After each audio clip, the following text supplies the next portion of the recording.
আর পেলাম স্বাধীন করে, নেই স্বাধীনের স্বাদ, সব জায়গাতে রাখা আছে গরিব মারার ফাঁদ।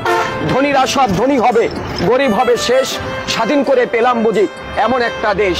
হাড় ভাঙ্গা পরিশ্রমে গরিব ঝরায় ঘাম, রাজা আছে মহাসুখে প্রজা পায় না দাম।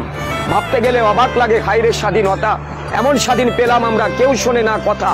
দুর্নীতি আজ এত চাঙ্গা পঙ্গু হয় দেশ, দেশের টাকা বিদেশ নিয়ে দেশ করছে শেষ। দেখছে কিন্তু সব লোকে বলছে না কেউ কথা, আমরা চেয়েছিলাম এমন স্বাধীনতা। ব্যস্ততম আজব শহর, নাম হলো এর ঢাকা। ভালো লাগে না নগর জীবন, নাই কোথাও ফাঁকা। আসছে মানুষ, বাড়ছে মানুষ, উঠছে পাকা বাড়ি, অসহ্য যন্ত্রণা জ্যামে আটকা গাড়ি। বৃষ্টি হলে জলাবদ্র, রৌদ্র হলে গরম, সাবধানে থাকবে নগরবাসী, কথাটা রাখবে স্মরণ। প্রিয় সম্মানিত সুধী, কবিতাটি আবৃত্তি করতেছিলাম এই বইয়ের 24 নম্বর কবিতার কিছু অংশ আবৃত্তি করেছি। এই আমি ঘন্টার পর ঘন্টা একই স্থানে বসে থাকি 3 ঘন্টা।